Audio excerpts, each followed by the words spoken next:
Hello everyone, তো আজি আমি ভিডিঅ'ৰ কথা পাতিম CW 2026 কাট অফটো কেনেকুৱা হ'ব পাৰে যেটো এক্সাম নোৱাৰ আগত তুমি ডাইৰেক্টলি এক্সাক্ট এটা কাট অফ ক'ব নোৱাৰা কিন্তু জেনাৰেল যোনটো যোৱা 3-4 বছৰৰ পৰা চলি আহিছে তাৰ বিশ্বত আমি এটা আন্ডাৰষ্টেণ্ডিং আছে যে কাট অফটো প্ৰায় এনেকুৱাই যায় কলেজ ওয়াইজ তো তাৰ বিষয়ে আমি ভিডিঅ'ত ভালকৈ কথা পাতিম যিসকল নতুন হয় সাবস্ক্ৰাইব কৰিব নাপাহৰিবা আৰু যিসকলে চৰকাৰী স্কুলত পঢ়িছিলা সৰুৰ পৰা তো তেওঁলোকৰ কাৰণে বহুত মানে ভাল নিউজ এটা আছে যোৱা বছৰ আগৰ বছৰৰ পৰা আনিছে এটো আৰু তাত বহুত কাট অফ কম যায় তাৰ বিষয়ে আমি ভিডিঅ'ৰ কথা পাতিম ভিডিঅ'টো ভালকৈ চাই থাকা এটা ষ্টাৰ্টিংৰ যোনটো ফাৰ্স্ট কথা হ'ল যে কলেজ কিখন ক'ত আছে যোৰহাটতো তোমাৰ দুখন ইঞ্জিনিয়াৰিং কলেজ আছে JEC আৰু এফালে জিষ্ট তাৰপৰা তোমাৰ গুৱাহাটীত আছে আসাম ইঞ্জিনিয়াৰিং কলেজ তাৰপৰা তোমাৰ কোকৰাঝাৰত আছে বিনেশ্বৰ ব্ৰহ্মা ইঞ্জিনিয়াৰিং কলেজ তাৰপৰা কৰিমগঞ্জত আছে তোমাৰ বাৰাক ভেলী ইঞ্জিনিয়াৰিং কলেজ তাৰপৰা ধেমাজি ইঞ্জিনিয়াৰিং কলেজ আৰু আল্টিমেটলি গোলাঘাট ইঞ্জিনিয়াৰিং কলেজ আৰু লগতে দুখন ইউনিভাৰ্চিটি যেটো তোমালোকে গম পোৱা গুৱাহাটী ইউনিভাৰ্চিটি আৰু ডিব্ৰুগড় ইউনিভাৰ্চিটি তো অভাৰঅল এইখন কলেজত এতিয়া কাট অফটো বেলেগ ভেৰি হয় যদি তুমি লাষ্ট 3-4 বছৰৰ পৰা চোৱা তেন্তে AEC যোনখন মানে আটাইতকৈ টপ কলেজ বুলি ধৰা হয় আৰু মুখ্য বহুত কিটা কাৰণ আছে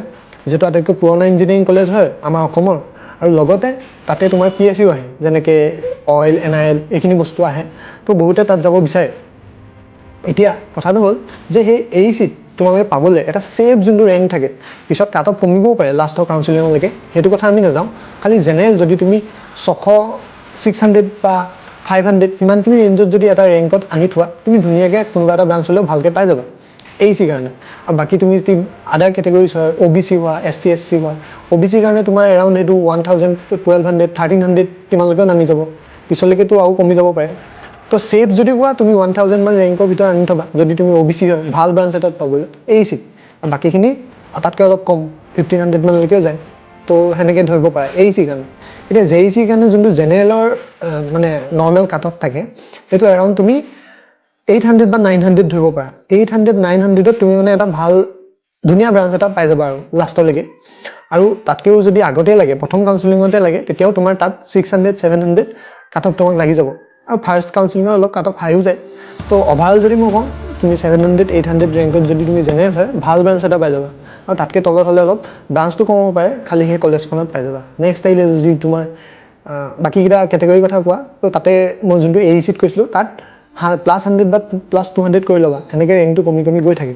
তাৰপৰা নেক্সট যদি তুমি কোৱা জিষ্টৰ কথা তাতে তোমাৰ জেনেৰেলৰ 1100 বা 1300 সিমানখিনিত যদি তুমি থাকা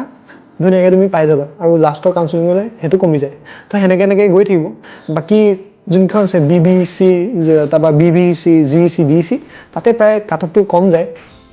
তুমি যদি জেনেৰেল হয় 2000 3000 ৰেংকো হোৱা তো এই গোটেইখন কলেজে তুমি এটা হ'লেও সিট পাই যাবা জেনেৰেলতে ইমান কম ৰেংক যায় তো বাকিখিনি ব্ৰাঞ্চ বাকিখিনি কেটেগৰী তাতকৈ বহুত কম ৰেংক যাব গম পাইছা মানে 2000 3000 যদি জেনেৰেলৰ যায় বাকিখিনি 4000 5000ও ইভেন পাই যায়গে তোমাৰ DEC পাইগে 5000 গোলাঘাট ইঞ্জিনিয়াৰিং কলেজ বাকিখনত 3000 4000 ৰেংকলৈকে সিট পাই যায় এতিয়া কথাটো হ'ল মই যিসকল তোমালোকৰ কথাটো কৈছিলোঁ যে চৰকাৰী স্কুলত পঢ়া সেইসকলৰ কাৰণে তো চৰকাৰী স্কুলত পঢ়াৰ সকলৰ কাৰণে এটা ভাল বস্তু আছে যে 5% এটা ৰিজাৰ্ভেশ্যন থাকে আৰু সেই 5% ৰিজাৰ্ভেশ্যনৰ কেটেগৰীত যিসকল তোমালোকে পঢ়িবা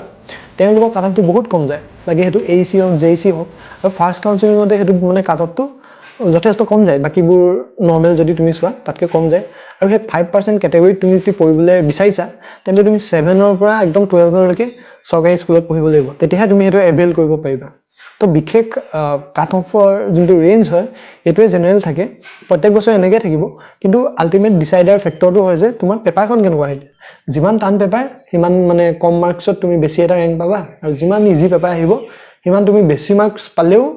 ৰেংকটো তোমাৰ কম আহিব পাৰে তো সেইকাৰণে মাৰ্কছ লৈ আমি কেতিয়াও এনেকৈ ক'ব নোৱাৰোঁ যে ইমানটো মাৰ্কছ পালে মানে কলেজখনৰ ডাইৰেক্টলি পোৱা চান্স থাকে কাৰণ সেইটো বেছিছত তোমাৰ ৰেংকটো কি হ'ব সেইটো এটা মানে ফেক্টৰ হয়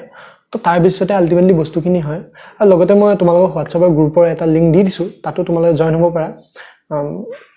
ইনফৰমেশ্যনখিনি পাই থাকিবৰ বাবে তো আজিৰ ভিডিঅ'টো ইমানেই আছিলে লগ পাম আমি নেক্সট ভিডিঅ'